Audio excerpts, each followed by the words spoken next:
कभी कभी ऐसा लगता है ना कि हम सब बस मोटिवेशन आने का इंतजार कर रहे हैं, जैसे कोई मैजिक स्विच ऑन होगा और हम बस काम में लग जाएंगे। लेकिन क्या हो अगर मोटिवेशन कोई ऐसी चीज हो ही ना जिसका इंतजार किया जाए, बल्कि कुछ ऐसा हो जिसे हम खुद अपने हाथों से बना सकते हैं। आज हम स्टीव चैंडलर के काम के आधार पर इसी कमाल के आइडिया को समझने वाले हैं। तो आज हम जो भी बात करने वाले हैं वो स्टीव चैंडलर की एक कमाल की किताब पर बेस्ड है, जिसका नाम है 100 Ways to Motivate Yourself। अब ये किताब कोई भारी भरकम फिलॉसफी नहीं है, नहीं, ये तो प्रैक्टिकल एक्शनेबल तरीकों का एक खजाना है जो हमें सिर्फ इंतजार करने वाले से एक डूअर यानी कुछ करने वाला इंसान बनाते हैं। तो चलिए इस पर गहराई से नजर डालते हैं। तो आज की हमारी जर्नी में हम 5 बड़े आइडियाज पर गौर करेंगे। पहले तो हम समझेंगे व्यक्तित्व के मिथक को, फिर देखेंगे कि अपनी अंदर की कहानी को फिर से कैसे लिखें, फिर जानेंगे कि कैसे एक्शन से ही सेल्फ बनता है, हमें अपने डर की तरफ क्यों भागना चाहिए, और आखिर में लाइफ को एक मास्टरपीस की तरह कैसे देखें।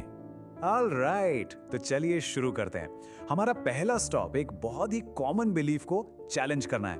ये वो आइडिया है कि हमारी पर्सनालिटी, हमारा स्वभाव बस पत्थर की लकीर है जो कभी बदल नहीं सकता। और सच कहूं तो यही सोच हमें सबसे ज्यादा पीछे खींचती है। स्टीव चैंडलर इस बात को बहुत जबरदस्त तरीके से रखते हैं। उनका कहना है कि ये सोचना ही एक मिथ है, एक धोखा है कि हमारी पर्सनालिटी फिक्स्ड है।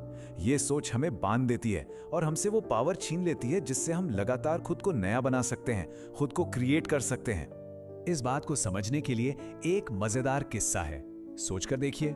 खुद चार्ली चैपलिन एक चार्ली चैपलिन लुक-अलाइक कॉन्टेस्ट में तीसरे नंबर पर आए थे। कमाल है ना। इससे क्या पता चलता है? यही कि पर्सनालिटी तो परसेप्शन का खेल है, रियलिटी का नहीं। असली पावर तो इस बात में है कि हम हर पल ये चुन सकते हैं कि हमें कौन बनना है। तो अगर पर्सनालिटी फिक्स्ड नहीं है तो इसका सीधा मतलब ये हुआ कि हमारे अंदर जो कहानी चल रही है हम उसे एक्टिवली बदल सकते हैं, उसे रीराइट कर सकते हैं। तो चलिए देखते हैं ये होगा कैसे।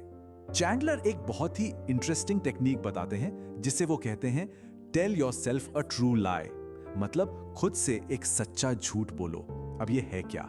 ये एक तरीका है जिसमें हम एक विजन बनाते हैं कि हम क्या बनना चाहते हैं और उसे एक फैंटेसी, एक कहानी की तरह खुद को सुनाते हैं। ऐसा करने से हम उस ब्लॉकेज को बाईपास कर जाते हैं जो हमें हमारी अपनी पोटेंशियल देखने से रोकता है। तो ये सच्चा झूठ बोलते कैसे हैं? इसके 3 सिंपल से स्टेप्स हैं। पहला, एक क्रिस्टल क्लियर विजन बनाओ कि क्या बनना है। दूसरा, इस विजन को ऐसे एक्सप्रेस करो जैसे ये कोई फैंटेसी हो, कोई कहानी हो। और तीसरा और सबसे इंपॉर्टेंट, उस विजन में ऐसे जीना शुरू कर दो जैसे वो ऑलरेडी सच हो चुका है। और अगर कोई सोच रहा है कि ये सब बस कहने की बातें हैं तो आर्नोल्ड श्वार्ज़नेगर का एग्जाम्पल देखिए। 1976 में जब वो हॉलीवुड में कुछ भी नहीं थे, उन्होंने पूरे कॉन्फिडेंस से कहा था, मैं हॉलीवुड का नंबर 1 बॉक्स ऑफिस स्टार बनने वाला हूं। उन्होंने पहले विजन देखा और फिर उसे अपनी हकीकत बना लिया। और ये हमें हमारे तीसरे और शायद सबसे गेम चेंजिंग आइडिया पर लेकर आता है। हम अक्सर सोचते हैं कि पहले मोटिवेशन आएगा फिर हम एक्शन लेंगे, लेकिन सच तो इसका ठीक उल्टा है। एक्शन से मोटिवेशन पैदा होता है। ये कोई नई बात नहीं है। हजारों साल पहले एरिस्टोटल ने भी यही कहा था। हम जो भी सीखते हैं वो असल में उसे करके सीखते हैं। बहादुर काम करके हम बहादुर बनते हैं। मतलब हमारा सेल्फ, हमारी पहचान हमारे एक्शंस का ही तो नतीजा है। किताब में इसका एक बहुत प्यारा मेटाफोर है, स्नो एंजल बनाने का। सोचिए एक स्नो एंजल कैसे बनता है? 2 सिंपल मूवमेंट से, बर्फ में लेटना और अपने हाथ पैर हिलाना। बस इन्हीं एक्शन से वो एंजल क्रिएट होता है।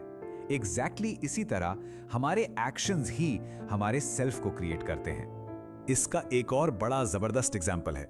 लेखक अपने बचपन की एक कहानी बताते हैं। वो और उनके दोस्त लिटिल लीग में तेज गेंदबाजों का सामना करने से डरते थे, तो उन्होंने क्या किया? उन्होंने प्रैक्टिस में और भी तेज आने वाली प्लास्टिक की गोल्फ बॉल को हिट करना शुरू कर दिया।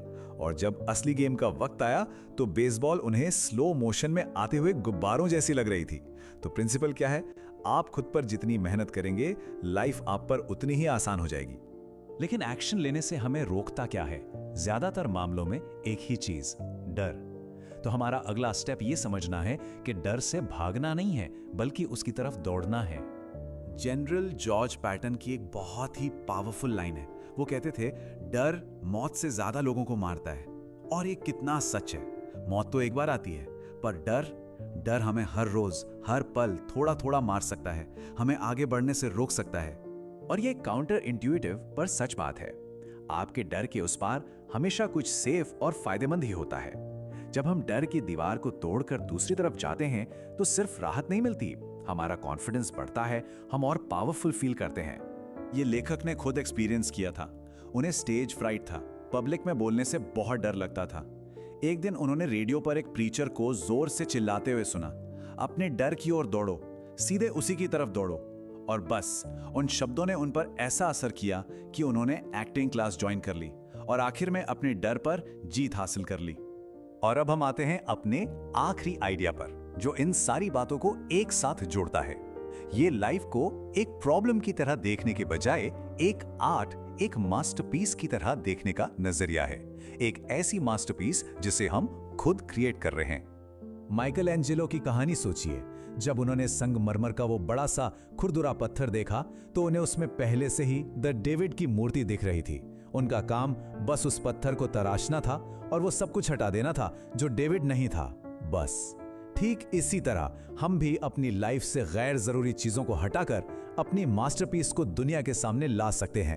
तो आखिर में बस यही सवाल बचता है, अगर ये सच है कि हमारी पर्सनैलिटी फिक्स नहीं है, अगर हम अपनी कहानी खुद लिख सकते हैं और अगर हमारे एक्शंस ही हमें बनाते हैं, तो सवाल ये है, आज हम क्या क्रिएट करने वाले हैं।